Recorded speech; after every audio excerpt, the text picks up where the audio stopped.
Magandang umaga po sa mga kababayan sa Pilipinas at magandang gabi naman sa mga nasa North America at sa mga kababayan na nasa ibang bahagi ng mundo, magandang bati po sa inyong lahat.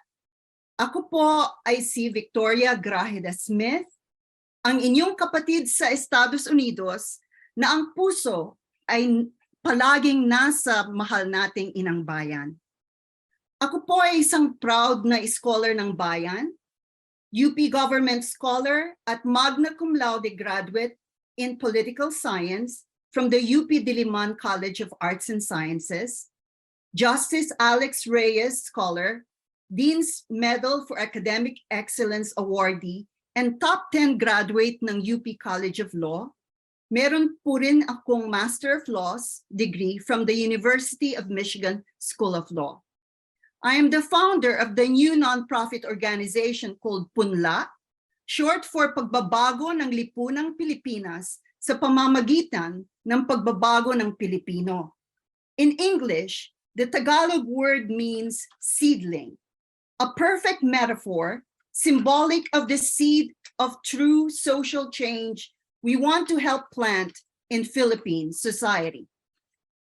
Punla is an independent, non-profit, non-sectarian, and secular organization committed to the mission of helping transform Philippine society through the transformation of the Filipino by education, raising awareness, and changing consciousness toward the individual Filipino's highest self and the greatest good of the Filipino nation. We chose this long and difficult path towards promoting social change through education in our motherland because I believe no authentic social change could come with instant or even band-aid remedies. At the current state the Philippines and its people are in now, resorting to speedy solutions without addressing the structural roots of systemic Philippine problems and without transforming the Filipino will only result in generating the same problems in which the Philippines and Filipinos find themselves. It's a vicious loop. It's about time to be serious about overhauling Philippine politics and its corrupted culture by beginning the process within ourselves. Nothing less will do. The re-education of the miseducated Filipino is but the start. Yet, as the wise saying goes, 1,000-mile journey begins with the first step. This is our baby step to help our people achieve revolutionary transformation through education. Punla is not affiliated with any political party. We are only affiliated with the truth. Toward this end, we strongly support the movement for transparent and honest elections and true democracy in the Philippines. This is why we also necessarily support the TN Trio's mandamus petition before the Philippine Supreme Court to compel the COMELEC to produce certain documents in its possession and control called the transmission logs, which, as we will explain later, will further substantiate our conclusion that there was, in fact, a systemic rigging of the Philippine elections that favored the Marcos Duterte ticket. None of us are running or, as far as I know, intend to run for public office. And none of us are doing this to be popular or powerful. Why? Because to speak truth to power, one must be uncompromising, which inevitably places us at odds with many people, even among our own friends. If anyone is interested in helping Punla's mission, please contact me through a direct message or private message on Facebook.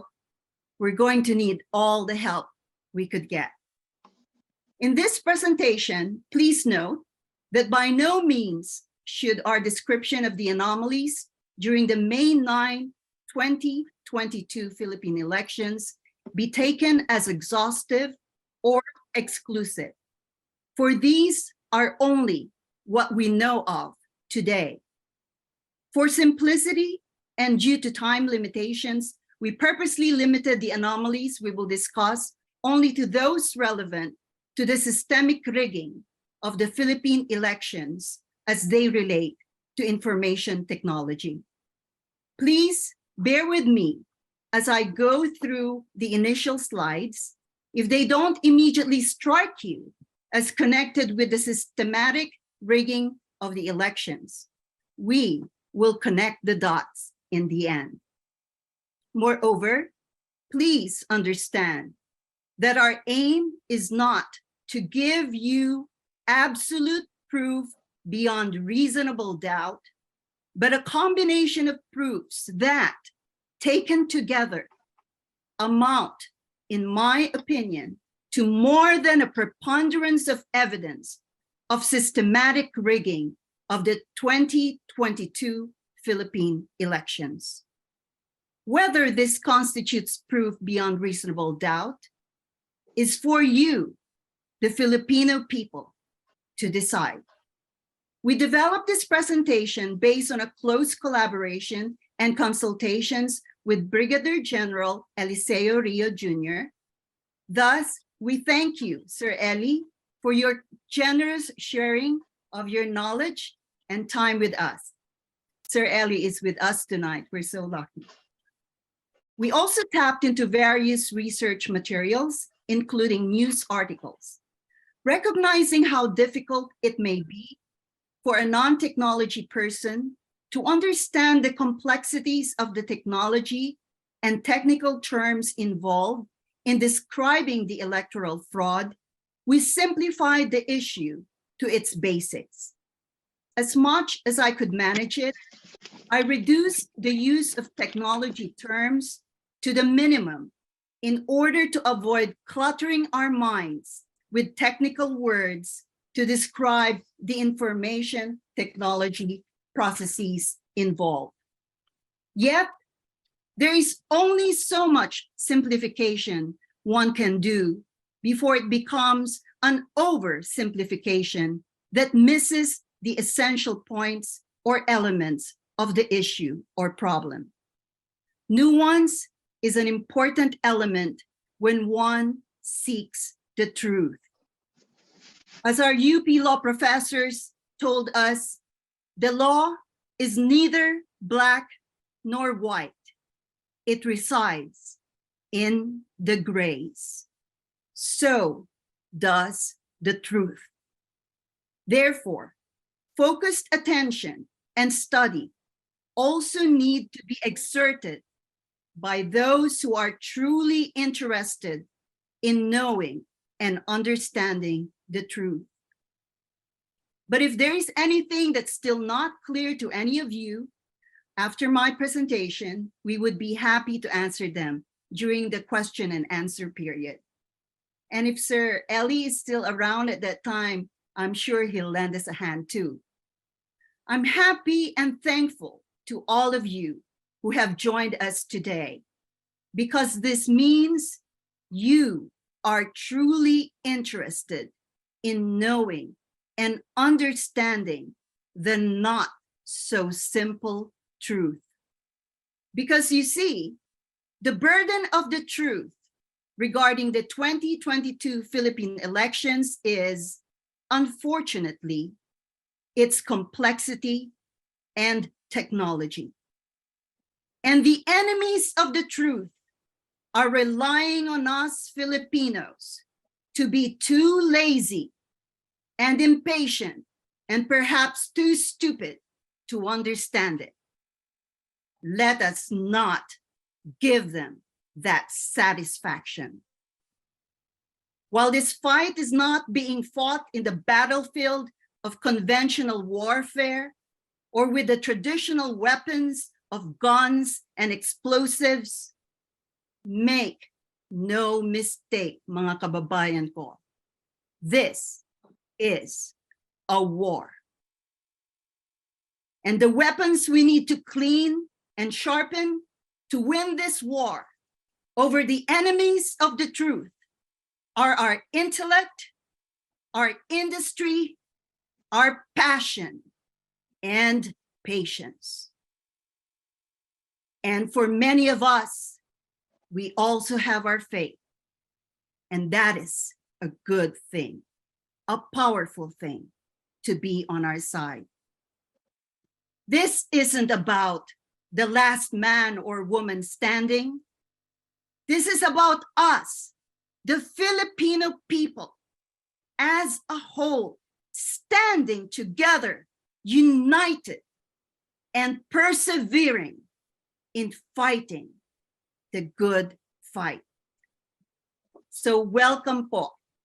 And I shall now proceed with the body of my presentation.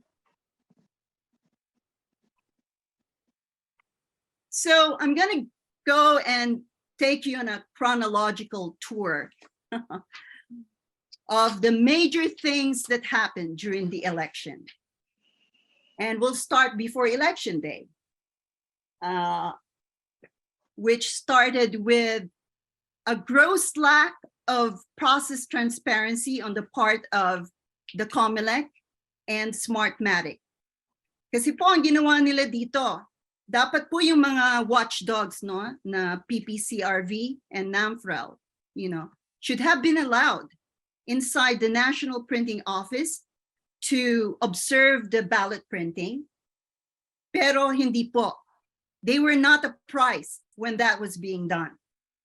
At nung nalaman nila that it was already ongoing, and they demanded that the COMELEC let them in to observe it, noon lang sila pinapasok. Pero they weren't able to observe everything, no? The other thing, and I think one of the most important things that they missed out on, was the SD card configuration and the protocols agreed upon between Smartmatic and COMELEC in the COMELEC warehouse. So ayun, nandun tayo, we were relying on our watchdogs, to watch for us, but hindi po sila in-apprise, no? They weren't given due notice and they weren't able to observe these crucial processes. Tapos, on Election Day, many of you, these lines are still fresh in your memory, di ba ho? Those unreasonably, and some would say, inhumanely long waiting lines, no? So how is this connected with the systematic rigging of the election, no? It's related to this. On Election Day, there was an unreasonable number of VCM breakdowns, VCM faults and errors, no? Which then promoted election and which promoted the propagation of long lines, no? Pero tingnan niyo po dito, no? Look at how ridiculous this is, no? Out of all the VCM problems that day, 80% could be attributed to printing errors, the breakdown and the malfunctioning of the vote counting machines, no? And then 35% of the voting issues can be attributed to the VCMs alone, no? At tingnan niyo po dito yung comparison ng mga cases of VCM malfunction in previous years. In 2016, 801 lang. 2019, tumaas ng konti, 961. Pero last year, 1,800 VCMs broke down, no? In an extreme case, like in Quezon City, for example, their VCMs did not run until 3 a.m. the next day. So, ang dami pong tao naghintay doon, Nag-overnight po sila doon sa presinto, Doon sa voting precinct. And it wasn't until 2:30, 3 a.m. sila nakapagboto, So, yun ang mga naging problema.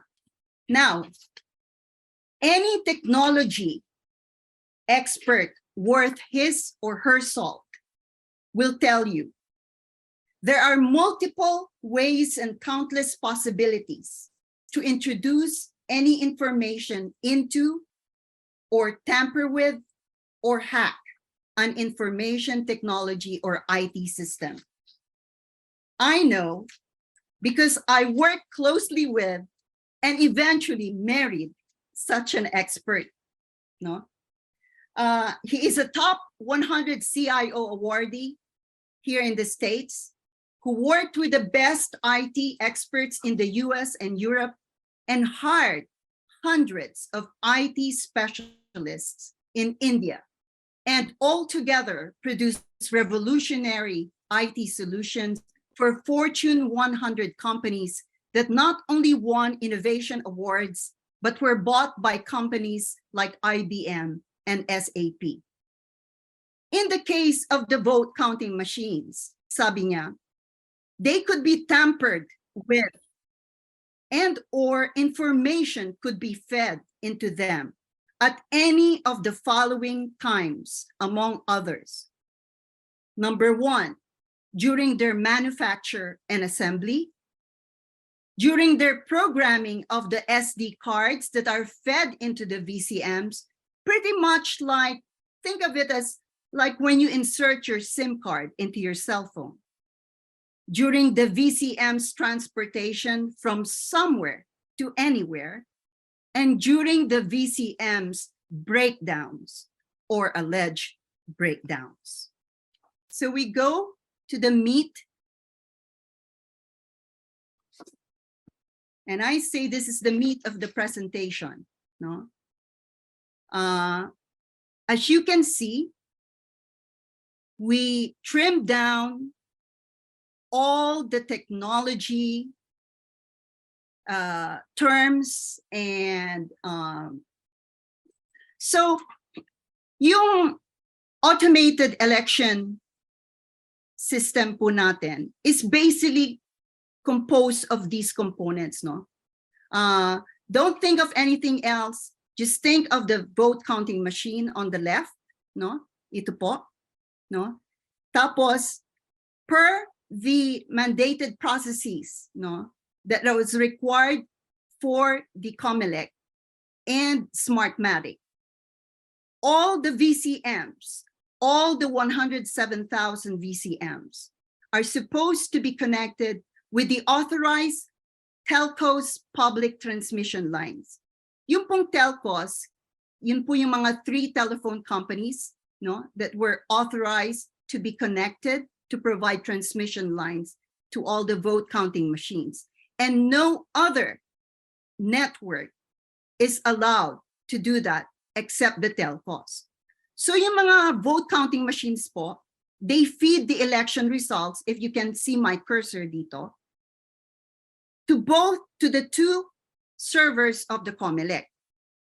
Dito po sa taas, makikita nyo yan, yung transparency server, Ito po yung nagbibigay sa atin ng mga unofficial partial election results, And the record of all the transmissions to the transparency server are the reception logs.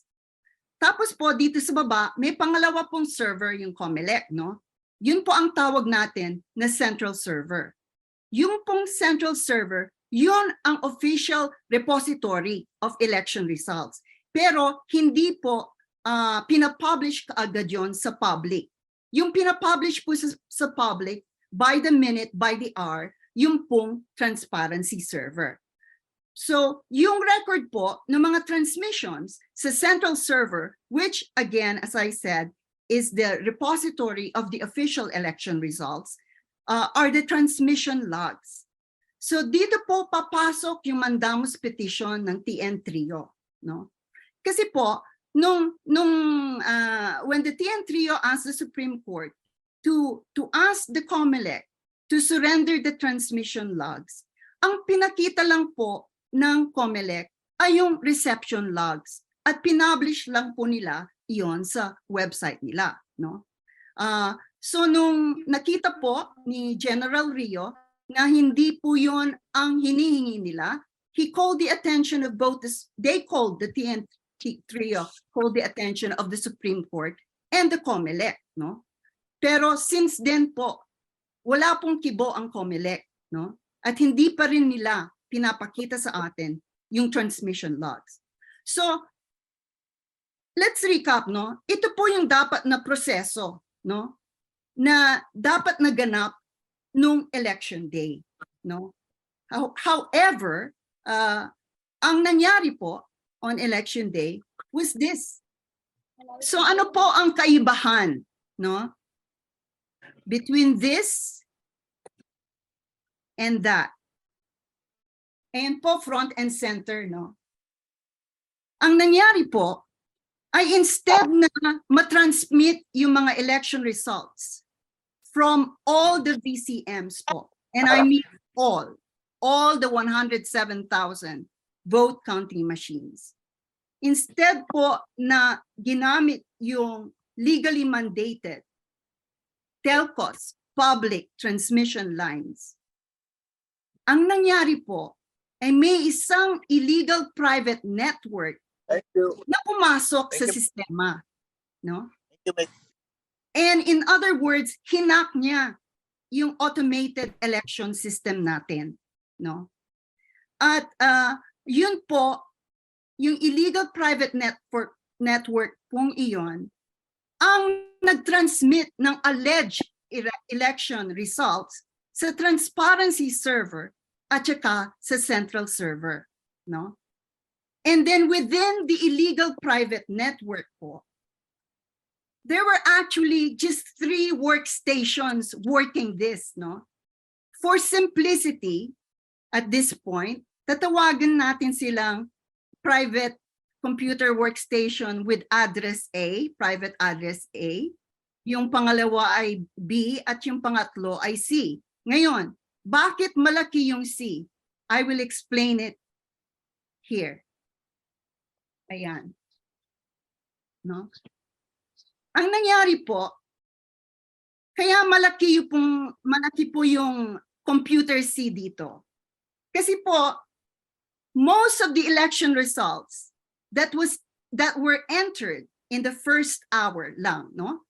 From 7:08 to 8:02 p.m., no? Most of them came from private address C, no? And how did it do this? It did this by cloning hundreds and hundreds of vote counting machines, no? Yung private workstation A and B, meron din silang ginawa. Pero ang pinakamalaking nag-contribute, no, sa pagpapadala ng mga 20 million plus votes during the first hour of transmission, no, on election night came from this, what I call clone maker, no? Clone maker siya. Tapos, dun sa pangalawang, the second hour of transmissions, makikita nyo na bumaba yung votes, no? From 20 million plus, naging 13.2 million votes na lang, no? But, and so on and so forth po yan. Hanggang po sa May 13, 22, the last day of the transmissions at 3:18 p.m. Lahat po ng mga election results ay na-transmit lamang through this illegal private network, no? So, yung napakita ng transparency server po sa atin while that vote counting was going on, yun po ay information that was fed into the system by this illegal private network, no? At papaano nating alam lahat ito, no? We owe it to the hard work of Sir Eli, no? Ayan. Ayun si Sir Eli, ano siya? He's a detective kasi nakita niya lahat, no? Na-discover niya ito by his patient examination of these are samples of the received VCM transmissions during the first hour after polls closed. At hindi po I will repeat for the nth time, ano po, lahat po ng mga election results transmission ay nanggaling po sa illegal private IP addresses na nandoon sa loob na isang local area network sa loob po ng COMELEC. Paano po natin alam ito? Kasi po, yung mga nakita nating workstation dito, no, they cannot be more than 100 meters away from the servers, no?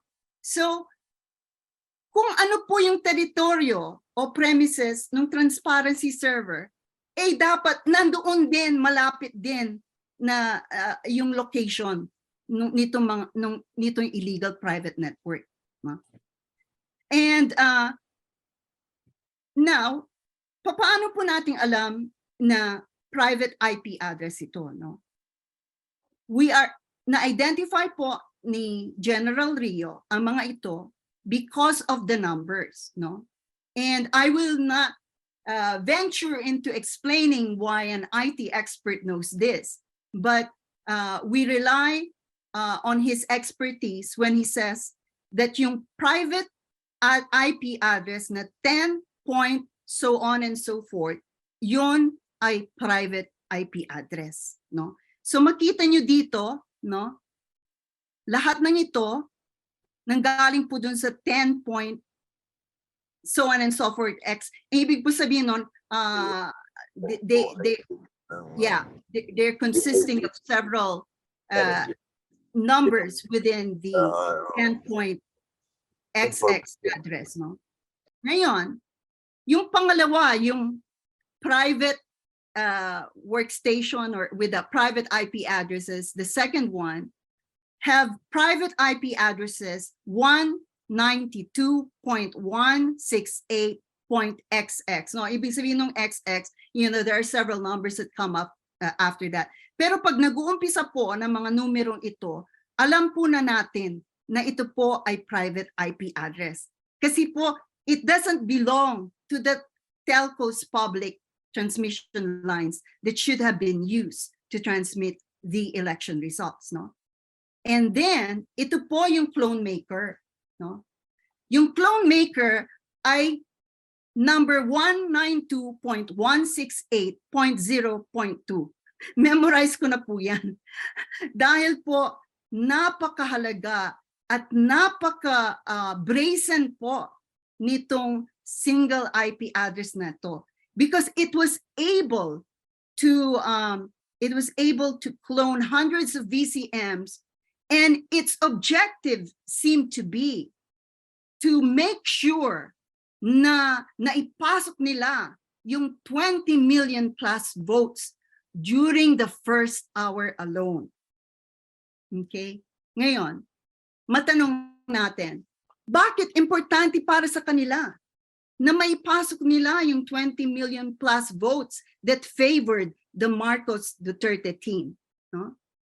Well, as Sir Eli has been telling us for some time now, they serve the purpose of shocking and awing all of us into resignation.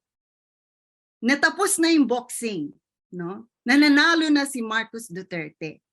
And that we should just, give up and just accept the results, no? So that's one thing, no? Psych war po.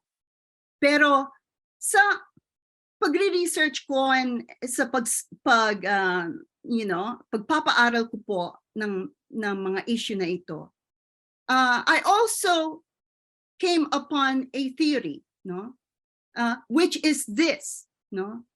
Alam niyo po ba na during the day after the elections, naririnig na po ninyo yung law of large numbers, di ba? Many of us, hindi natin alam yon kasi hindi po tayo natapos sa statistics. We don't have statistics degree, no? And then the apologists for the Marcos Duterte team, including for the COMELEC and Smartmatic and all of these people who ran the elections, they parang binulaga nila tayo, no? Oh,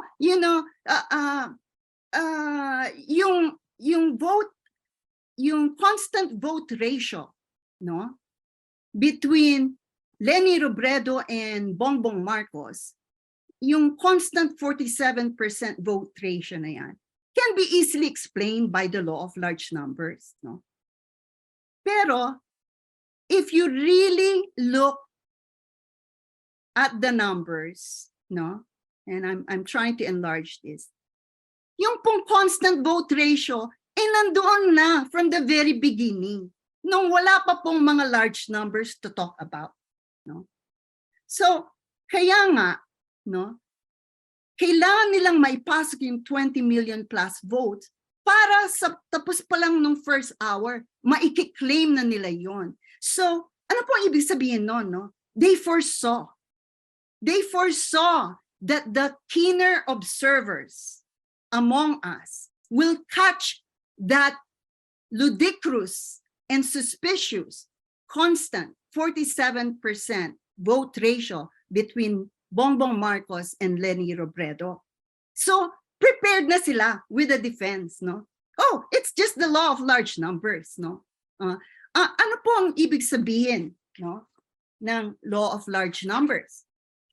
Ang ibig pong sabihin yan ay given a set, no, a trial set of consisting of numbers, no, and you conduct an experiment, no,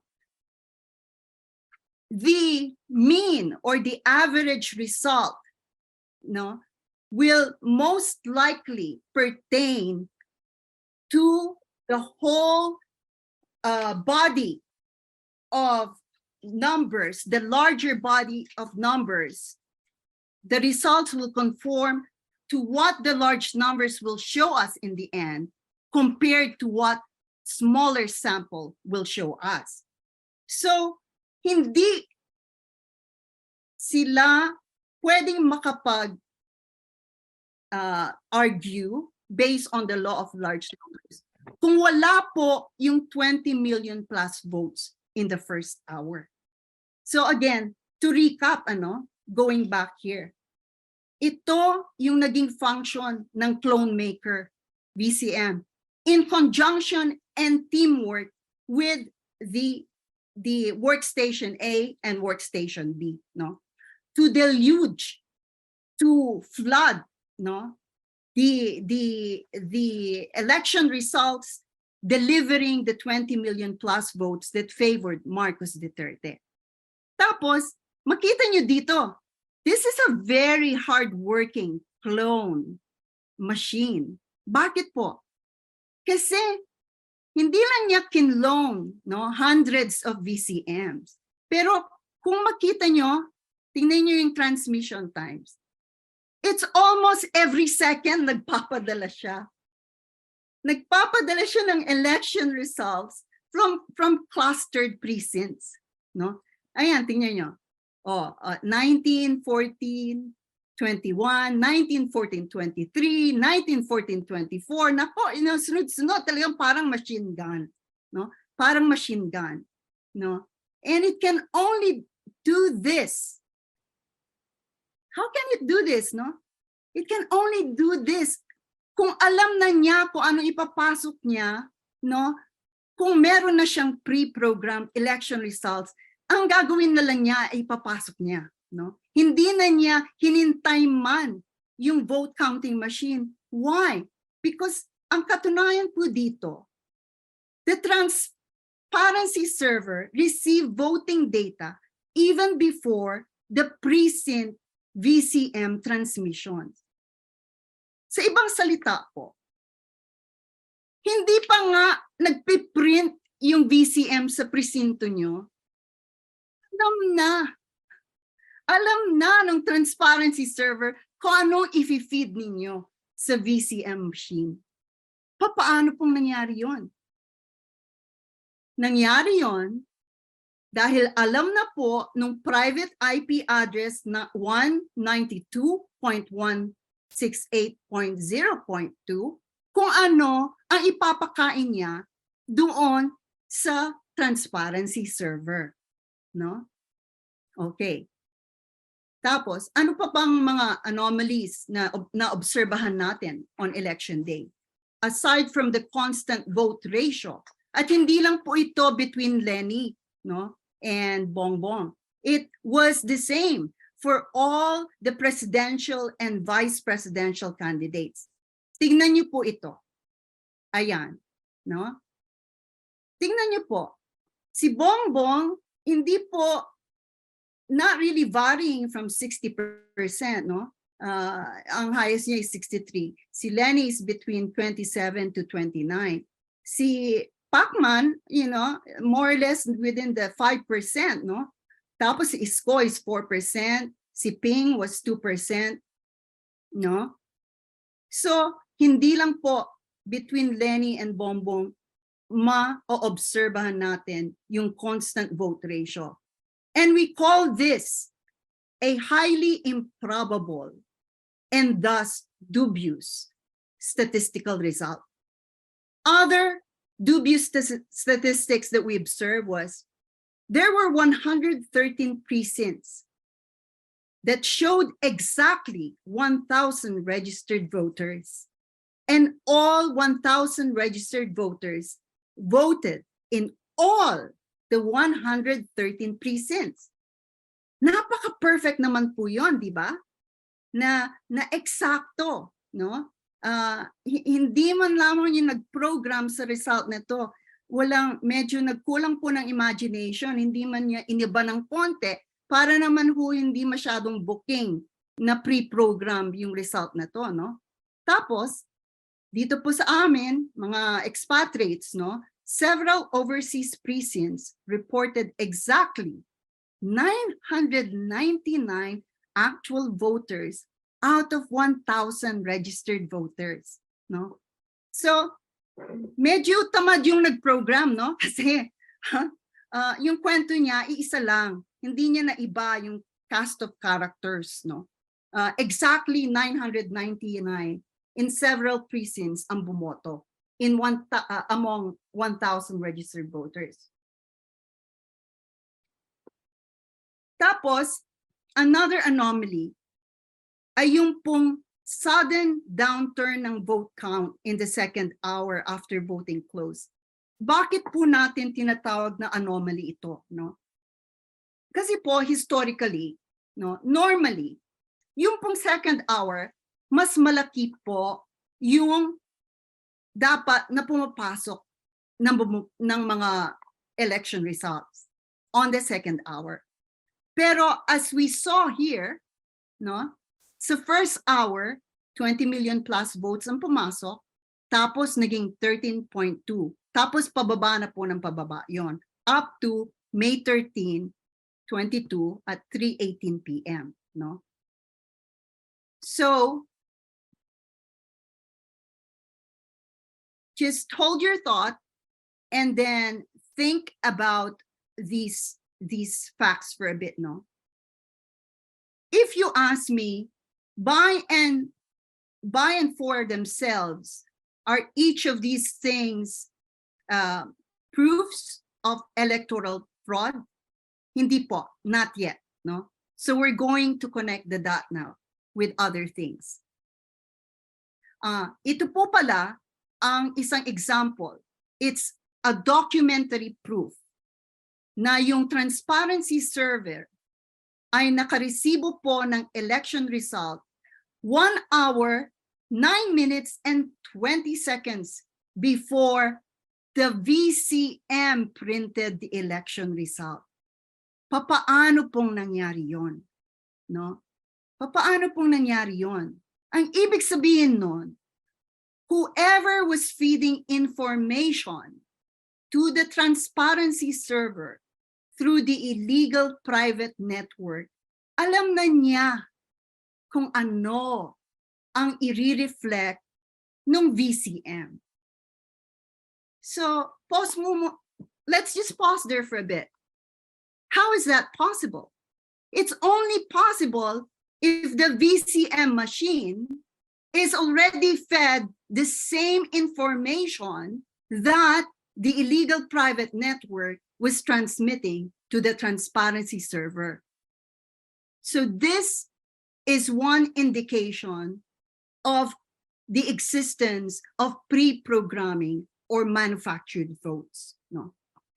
Dito po, makikita ninyo, no, yung clustered precinct with this ID number, no, they sent they transmitted their election results at the 19th hour, no, 24 minutes 45 seconds, no, according to the transparency server. Pero yung printed resibo, no, nung mismong VCM machine, ano ang sinasabi niya? It was transmitted at the 20th hour, 34 minutes, 15 seconds. So meron po tayong hard evidence, no?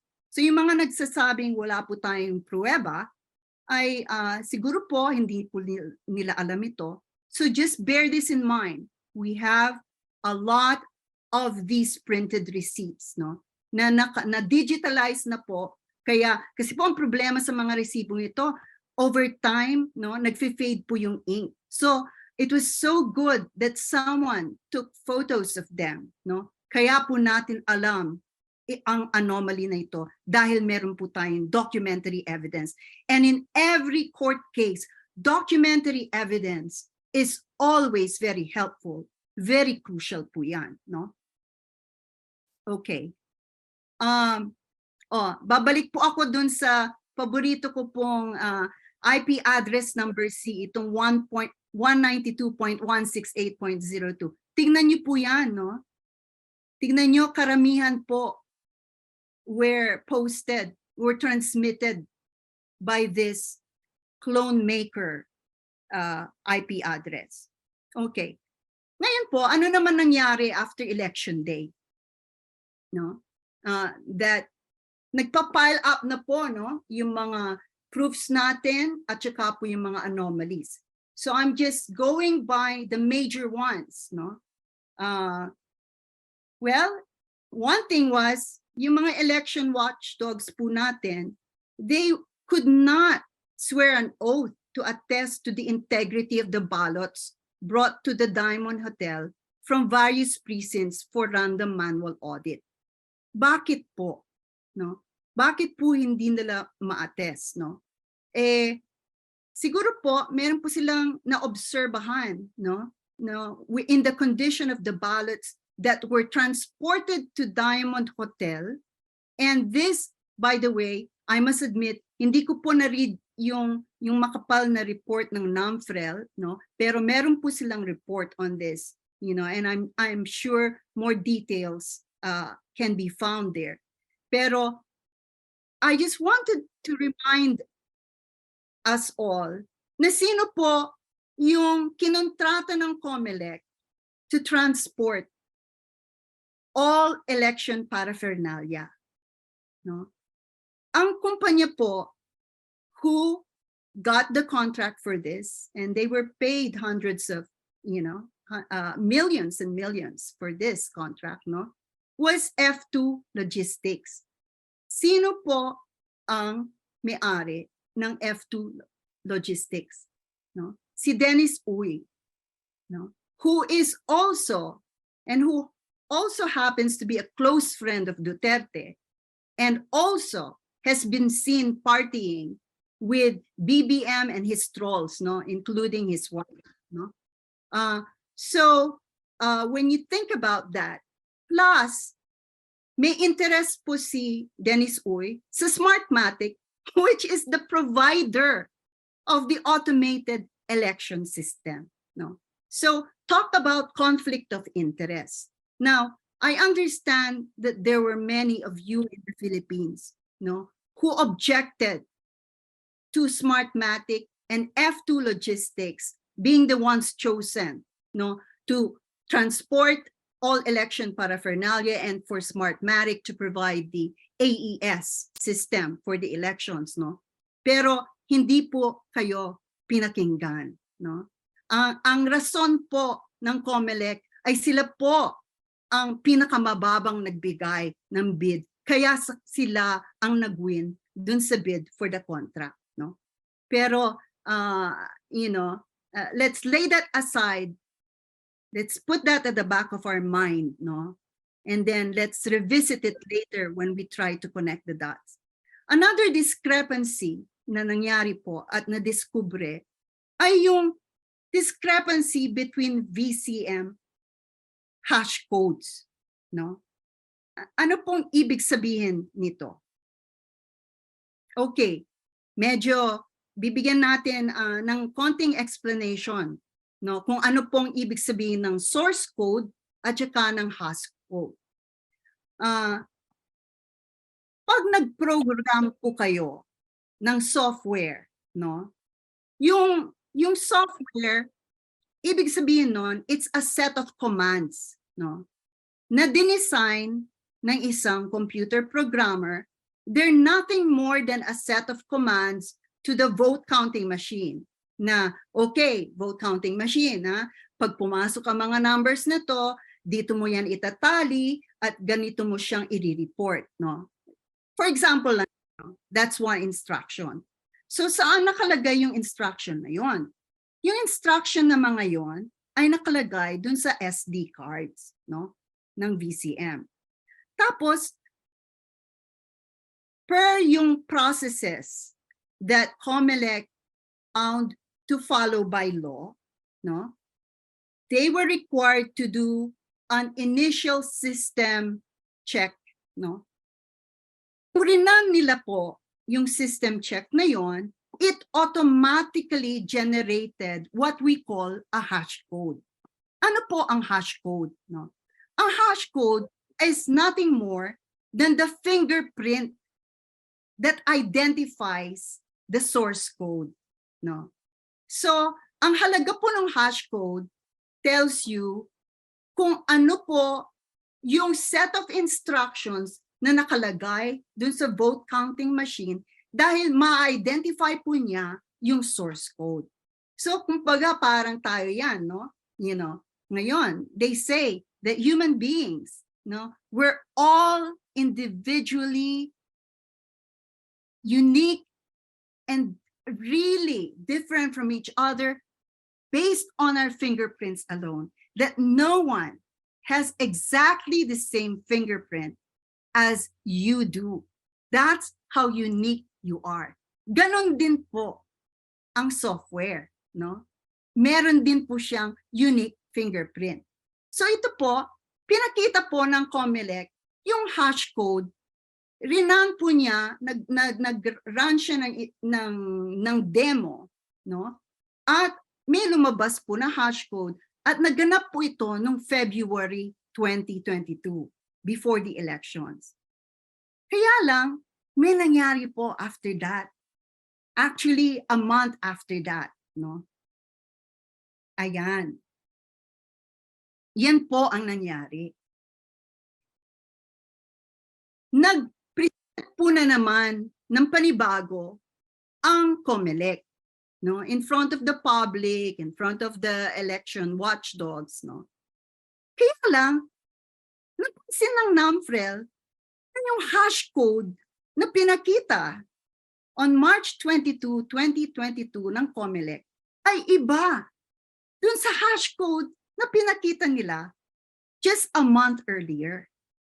So, ano pong ibig sabihin nun? Na yung source code na nandoon na VCM ay iba na. They are a different set of instructions on how the vote counting machine should behave, no?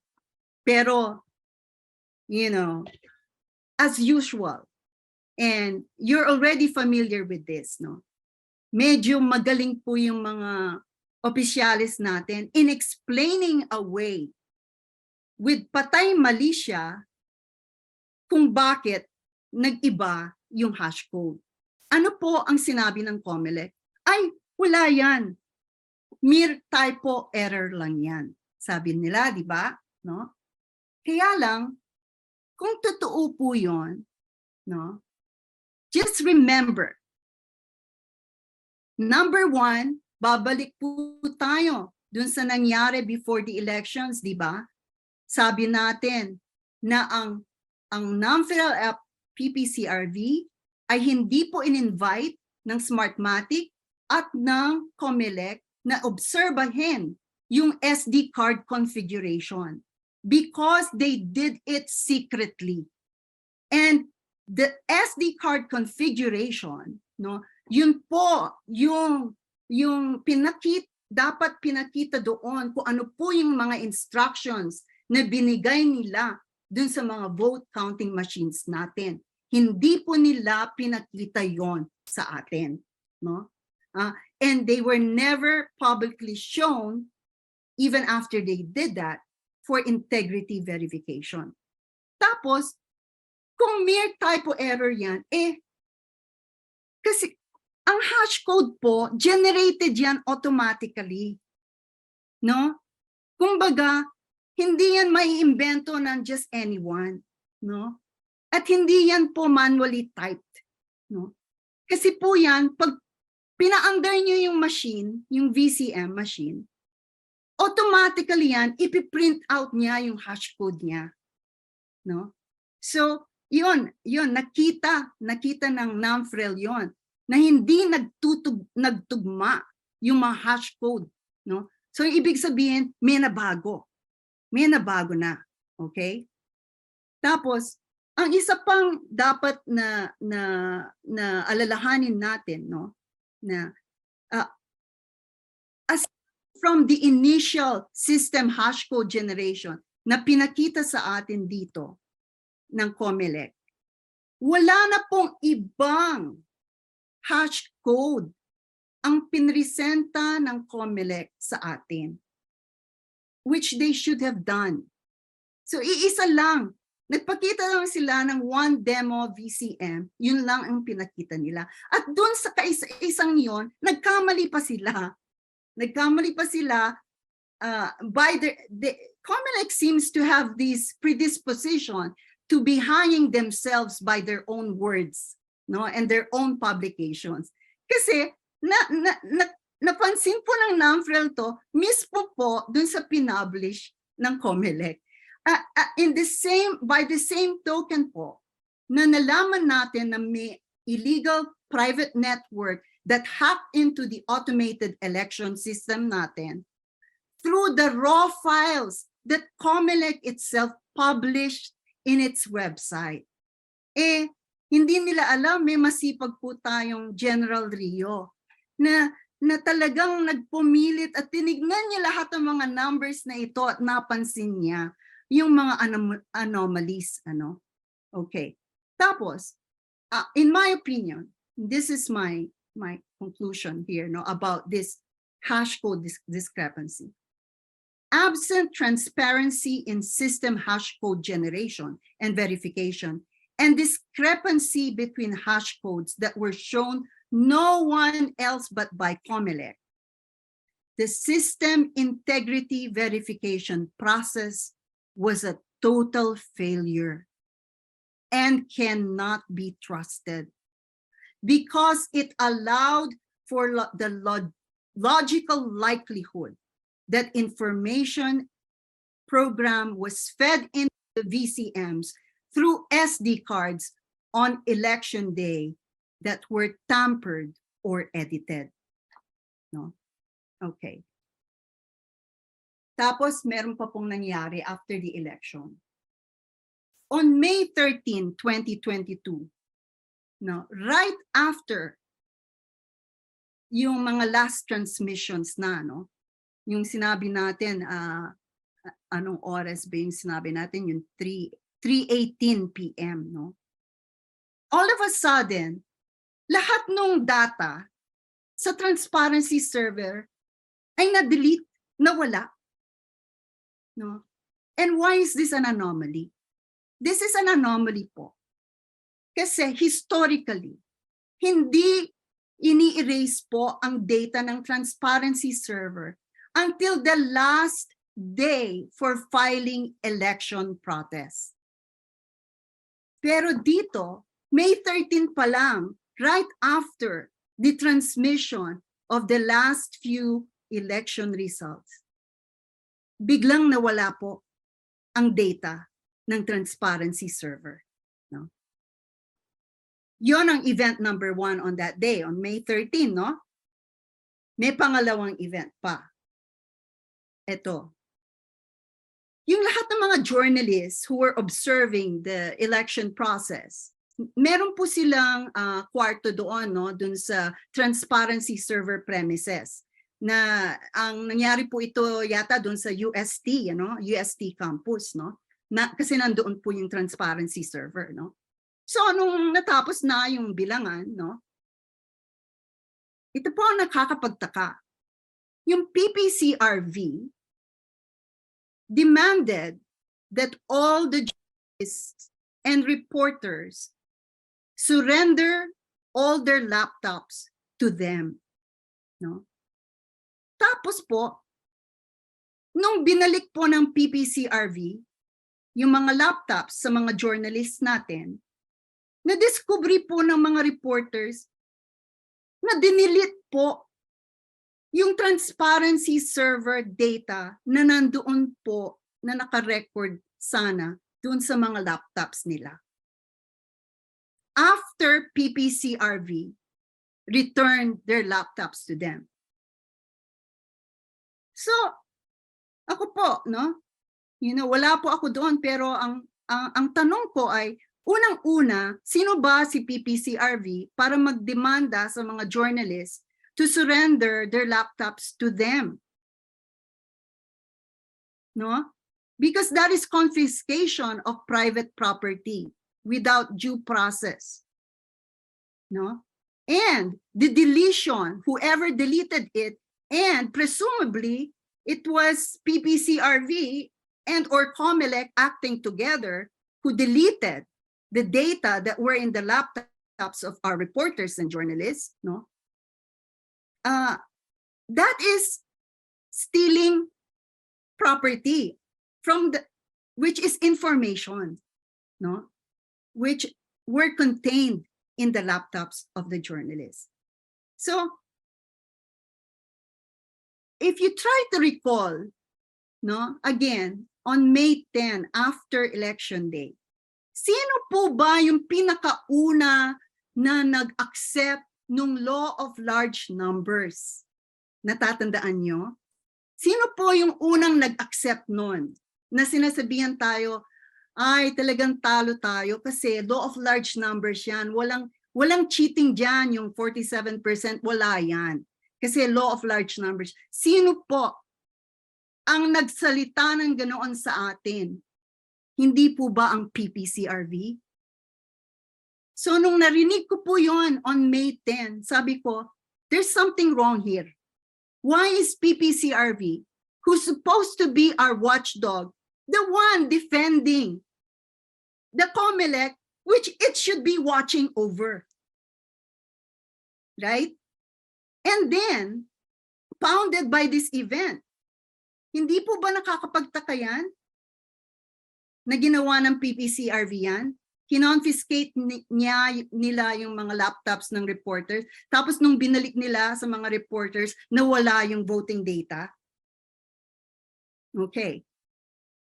All right. So, we're towards the end, actually, no? Dahil I really tried to simplify, and I went through all the evidence, and I what I'm presenting to you ay mga major lang. Hindi ko na nga po minention yung mga reports of burning of ballots, di ba, the dumping of the ballots, etc. And the violence and all the other anomalies here and there. No, I just concentrated on the major. If you're gonna ask me, no, what I think are the most important proofs, ito po yun, no. We have no less than 3 big direct proofs of electoral fraud. Ang pinaka-importante po dyan, at klarong-klaro po yan, at hindi na po madi-deny ng anyone, not even COMELEC. Kaya po, silent ang COMELEC eh, no? Silent ang COMELEC. Ay yung use of their use of an illegal private network to transmit election results. Why? Because this was not part of the end-to-end path transmission that they presented to the public that they were going to follow. And that none of the election results were transmitted at all through the telcos public transmission lines, which were the only authorized lines to send election results to the COMELEC servers. Yikes. Yes. So, yun po, up to now, wag na po kayong magtaka bakit silent po ang COMELEC. Kasi wala po silang masasabi dito. Kasi po, yung source ng evidence natin, sila rin yun. Sila rin. Puntahan niyo yung website ng COMELEC. Yung raw files nila, yun yung pruweba natin against them. Okay? Ngayon, siguro, ang iba sa inyo, nabasa niyo yung article ni Lito Averia sa Manila Times, no? Explaining away why COMELEC had to use a private network, no? I will not go anymore into the details of what Lito Averia said. Why? Because number one, he doesn't speak for the COMELEC. And number two, he only helped our case. Why?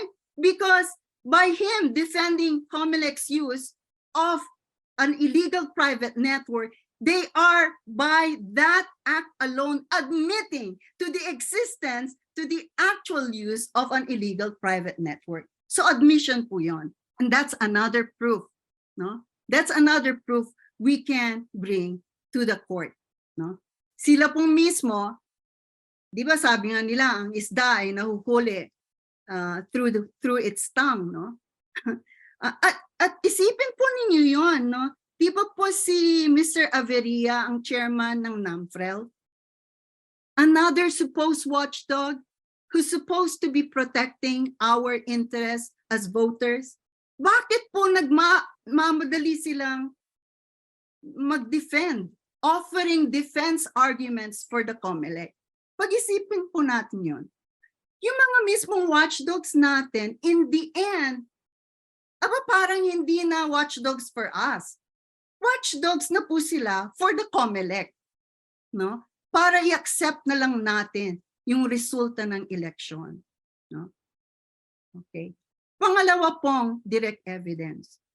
Yung realistically impossible transmission of 20 million plus votes during the first hour after voting closed. Bakit po natin sinasabing realistically impossible po yan? Pabalikan natin yung slide na yon kasi importante po yan, no? Okay. The first transmission was effected at 7 o'clock, 8 minutes, 50 seconds. However, the legally mandated procedures after voting closed would have required at least 19 minutes to process. At part po ng process na yon ay yung pagpiprint po ng mga kopya ng election results para sa lahat ng mga party list candidate representatives, yung mga other candidate representatives, pati po yung mga representatives ng mga watchdogs. So yung well, I'm laughing here kasi we Filipinos, we don't enjoy the reputation of being on time, di ba? Kaya nga ang joke po ay Filipino time, di ba? Parati po tayong late. Now, assuming you remove that cultural kind of idiosyncrasy, as I would call it, no? Na on the dot, pag natapos po yung voting at 7 o'clock, wala na, talagang nagmadali na sila at ginawa na nila lahat, no? All of the procedures that they have to accomplish right after the polls close, no? The earliest time they could do that, no, was 19 minutes to transmit the election results. Pero anong nangyari, no? Let's go back here. The 20 million plus votes started entering the transparency server at 7:08, not 7:19. So that alone is an indication of of something had hacked. Something had hacked our automated election system. No? Tapos, so connected din po yon yung logical and logistical impossibility of the transparency server receiving the election returns before the precinct voting counting machines transmissions, no? Papaanong alam ng transparency server kung ano yung itra-transmit ng VCM before the VCM even transmitted that information, no? So that is another indication of pre-programming or manufactured votes fed into the transparency server, no? Ano po yung circumstantial evidence natin, no? Number 1 po, at ito, ang pinaka-importante ay yung continued silence ng COMELEC and failure to present the central server's transmission logs in the Mandamos case.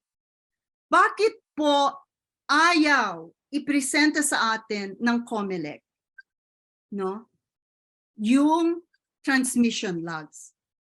Kasi po, yung transmission logs will tell us kung nagtugma yung transmission time, no, sa central server at saka sa transparency server.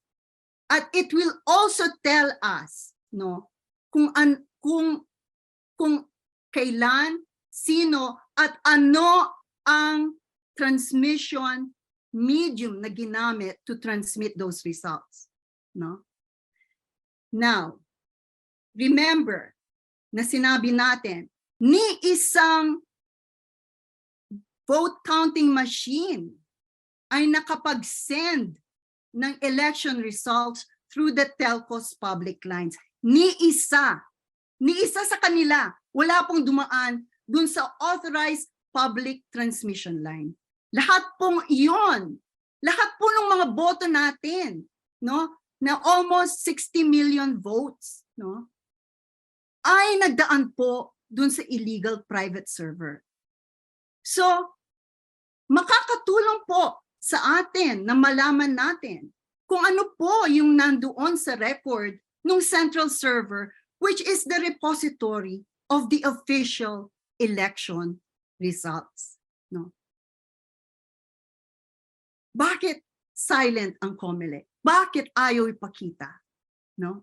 Kasi po, at this point po, kung i-review natin ang lahat ng anomalya na nilista po natin, ay klarong-klaro po, or they would suggest na complicit po ang COMELEC natin sa nangyari na electoral fraud. So let's chew on that a little bit. No? Our own COMELEC could have been complicit in the achievement of the electoral fraud. Because only the COMELEC, number one, could authorize or give access to an illegal private network to access the transparency server. No? Tapos, if you remember, we discussed na po yung discrepancy ng hash codes, no? At sino po ang source ng proof natin diyan is no one else again but the COMELEC, no? Matatawa ka, nakakatawang nakakaiyak, ano po. Tapos, remember, add to that yung gross lack of transparency in ballot printing and SD card configuration. Very important po yung SD card configuration, ano po? Kasi po yun yung yun yung mga instructions na pinasok sa VCM machines, no? Vote counting machines. And then add to that, as you might recall, yung historically aberrant speedy deletion of transparency server data at saka yung unilateral deletion, no, without the consent of the journalists of the TS data from their laptops, no. And then you add to that 80% of the problems on election day regarding the VCMs was their malfunctioning, no? Now, recall I said at the beginning of this presentation, na you can hack a system in multiple ways. When you think about the time spent so-called repairing the defective VCM, that was an opportunity to introduce information. Now, even if you say talagang totoong naging defective, sira, no? Hindi maganda yung quality ng machine na pinrovide ng Smartmatic, no? Or yung F2 Logistics, no? But still, during the time of its breakdown and its repair was a very rich time to introduce new information. Now, you can say, may concrete proof po ba tayo doon? Doon sa mismong pag-i-enter ng new information nung nag-breakdown ng VCM, wala pa yun, no? However, no, just put that at the back of your mind, and again, connect all of these dots. And what do you find? No? You find a narrative that makes sense. I won't mention the other things dito for, to just speed up our conclusion here. Pero ako po kasi, naging litigation lawyer po ako dyan sa Pilipinas. And one of the things that a litigation lawyer to be successful is to present a cogent, reasonable narrative that connects all the strings and different parts of a story. Now, without that narrative, the whole thing doesn't make sense. No? Ito po, yung mga different elements of that narrative, nandito na po at nanggaling mismo sa COMELEC yung different elements of this narrative. They tried to explain it away, no? Pero ito po ang job ng judge, no? The judge's job is to exercise his due and reasonable discretion based upon the evidence to decide whether in fact na yung alleged typo error defense of COMELEC, when weighed against all of this evidence that are listed in front of us now, all of them cannot be denied, right? They're all publicly known. No? What do you think a judge, a reasonable, honest, and just judge would decide? I think a reasonable judge would decide that all of these proofs and evidence put together would amount to more than a preponderance of evidence that there was, in fact, systematic rigging of the 2022 Philippine elections.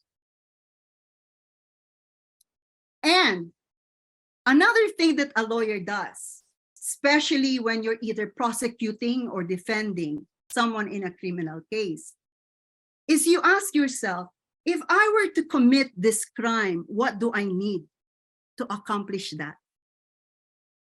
Well, mga kababayan ko, it's right in front of you. These are all the elements of the crime that you need to pursue in order to be successful in implementing it. No? Kaya nga po, some of you have seen this na, no? Medyo tumawa na muna tayo kasi medyo mabigat. No? Mabigat yung problema natin, so tawa na muna tayo. No? So this is my attempt at levity in putting together, connecting all the dots. No? Kung gusto mong, if you want to cook the 2022 Philippine elections, paano mong lulutuin yan? So bear with me, because I had a lot of fun putting this together. Number one, make your friends, cronies, and puppets the cooks and sous chefs. No? Number two, prevent election watchdogs from watching the cooking process, especially the SD card configuration and system code generation. Number three, marinate election process in poison sauce. Yung poison po yun, hindi po yun French, no? Kasi sa French, poisson. It's similar to the way they spell poison. Pero yung poison, ang ibig sabihin nun is that, no? Well, in many ways, may isdang mabaho na namatay na that there's a smelly fish, something fishy here, in other words, no? Tapos po, after you marinate the election process in poison sauce, soak pre-programmed election results with vote ratio favorable to Marcos Duterte in SD cards. Sprinkle with pre-programmed statistical improbabilities also favorable to Marcos Duterte. Tapos, pre-cook and add secret private network to hack into your automated election system and transmit pre-programmed election results to the two COMELEC servers. Tapos, you use the VCM breakdowns to distract from VCM tampering and or discourage voting. Saturate the transparency server with shock and awe 20 million plus votes during first hour after voting to kill your rivals' hope and justify the law of large numbers defense. Tapos, skim out incriminating transparency server data and transmission logs. No?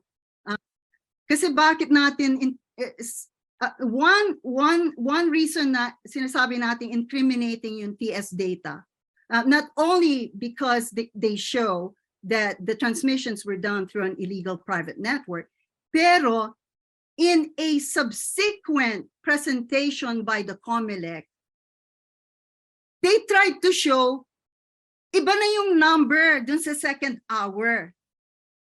Sa presentation nilang yon, no? Contrary to what the transparency server showed us on election night, na yung peak of the votes were sent in the first hour, not the second hour. Pero in a subsequent presentation of COMELEC, they tried to change it around. They tried to claim that the peak of the transmissions happened during the second hour. And why would they want to say that? Why? Kasi po, if you recall, di ba, diniscuss na po natin na normally, historically, the norm is, if everything is happening the way they should be, no, that the biggest votes should have come in on the second hour. So they tried to change their story. So that, again, is another instance of COMELEC attempting to change its story and not getting its narrative straight. No? Tapos, what else do you do? No, to finish cooking?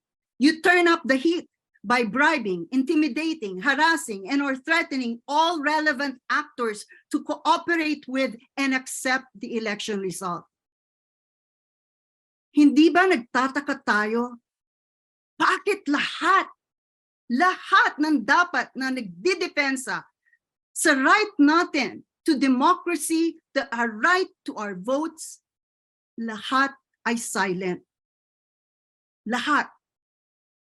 Mainstream journalists, mainstream media, the COMELEC, the Supreme Court, no?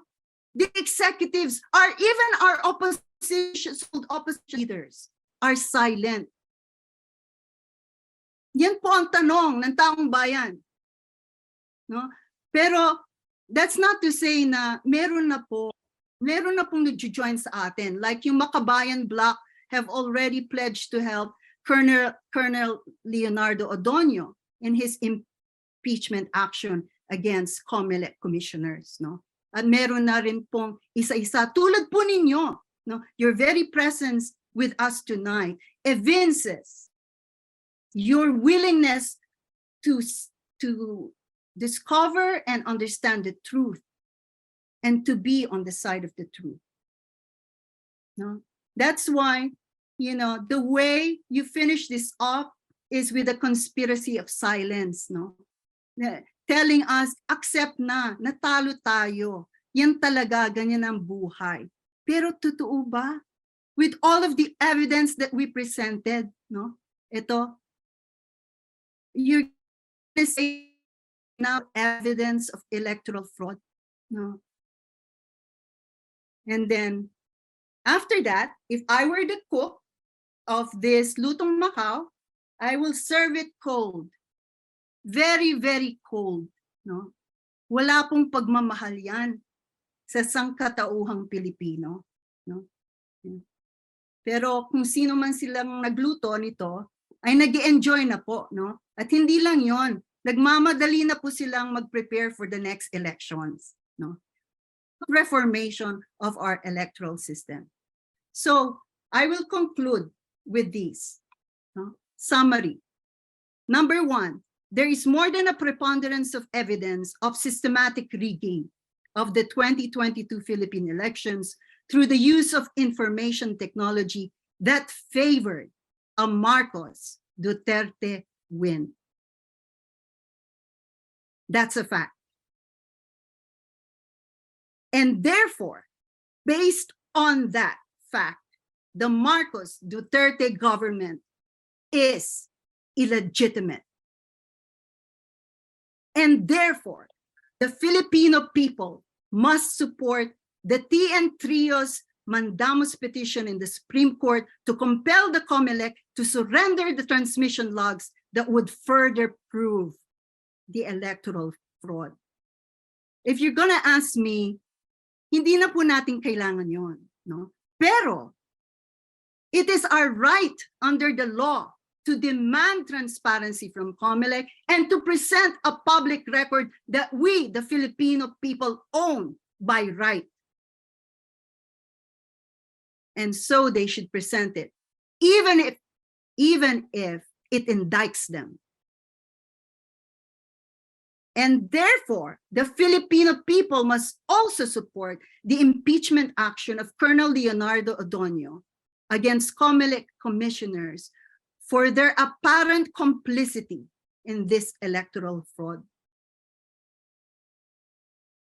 And in the end, mga kababayan ko, we, the Filipino people, in the face of a so-called democratic government that is fake and illegitimate, in the face of silent government officers and branches of government who are in a conspiracy of silence against us, we, the Filipino people, who are the source and origin of all government powers, must reclaim that power from this illegitimate Marcos Duterte government. Yun lang po. Maraming salamat po for listening.